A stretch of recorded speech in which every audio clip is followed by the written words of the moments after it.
Now we are joined by some very special guests from the Winnebagoland Barbershop Chorus, and they are here to tell us all about their organization and what they do throughout the year. So I'd like to introduce Lynn Anderson, otherwise known as Oli, and Keith Cranky here from the chorus, and you've got some awesome things to tell us today. So welcome. Thank you. Thank you. Yeah, thanks It's nice for coming to be today. It's wonderful to have you. We've had the Winnebagoland Barbershop Chorus in only for the Singing Valentines. And you guys are so much more than the Singing Valentines, and that's what we're here today to talk about. Maybe first off, for those of us who don't know, you can kind of give a little bit of an overview of who you are as a group. Who are the Winnebagoland Barbershoppers? Excuse me. Well, the Winnebagoland Barbershoppers are called that because we come from a great area around here, from Hancock up by Stevens Point to Winneconne and Neenah and Beaver Dam to the south and Neshkoro and Berlin, and all around this whole Winnebagoland area we draw men in to sing with us that like good harmony, and that's what we try to portray every week. Sometimes it's not as good as other times, but we practice makes perfect, or permanent, one of the two. But at any rate, that's what we attempt to do, and we have guys from all different backgrounds and fields, from mechanics to lawyers, that enjoy singing together and the camaraderie of being together. And you don't have to learn to read music. You don't have to know how to read music.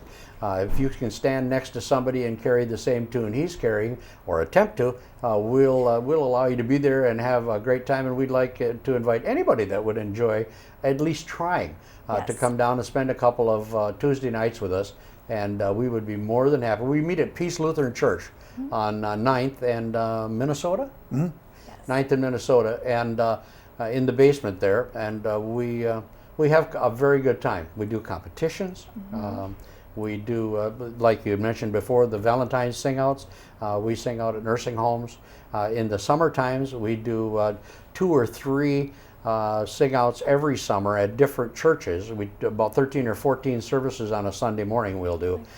We sing 2 songs and go on to the next church and sing 2, and it's all set up in advance. So we're not surprising the minister. Yeah, I would say I'd hope it's. Sometimes that would be a big surprise, having 40 guys come walking in. Oh my goodness. But we do that, and we enjoy doing that. And it's kind of a payback to the community for allowing these gentlemen that are part of their congregations to come and sing with us. Yes. And so it's a payback. Go ahead. Yes. Oh gosh, no, that's great. You're an extremely talented group, and you just listed off so many things that you're doing throughout the year. You're very busy. You're very involved in the community, which is wonderful. And I think it's really interesting that it's awesome that you welcome anyone. There's no age limit. There's no talent limit, I guess, or experience limit. No barriers. And you're always welcoming new singers, or do you have any special? Absolutely. No, we attempt to invite guys to come in and sing with us any week on Tuesday nights at 7 o'clock. And we will, if they'd like to stay and sing, fine. And if they'd like to come back another time, that would be great too. We'd really enjoy that. We also do many other things throughout the community, like we do sing-outs at churches. Like I mentioned before, we also do a lot of nursing home work. And at Christmas time, we tend not to do a lot of the nursing home sing-outs because there are a lot of church choirs and things that like to fill in there. And so rather than take their drum away from them, we'll do it at other times during the year. And we tend at that time of the year to go out and honor the fellows that can no longer come and sing with us, and or their widows, and sing for them a few Christmas songs, and they seem to enjoy that. Oh, how cool. So very busy throughout the year. Absolutely. Not only with those performances, but Keith, you were telling me earlier this week that you are involved in a lot of competitions, and you've done very well. Yes. The competitions, if you do well in your small area, they give you points. There are judges that judge you on different things, harmonics and stage presence and presentation. And if you do well there, you get to go to the division.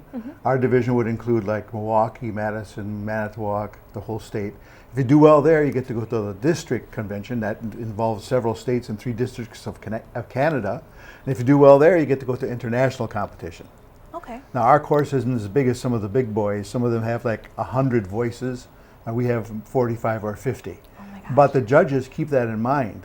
They don't grade you on volume, but on presentation and balance and so forth. And so we've been doing very well competitively. That if you says a want lot. to sing competitively and get into that kind of thing and take it kind of seriously, we do that. Wow. But we also have a good time among ourselves. We have one thing called a chicken chew.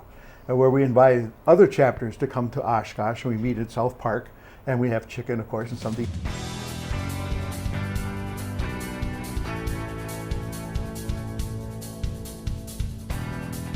Oshkosh Today was supported in part by the Friends of OCM.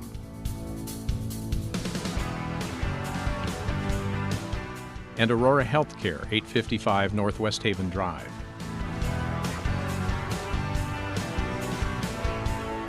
Set design provided by House of Flowers, 1920 Algoma Boulevard. Oshkosh Today.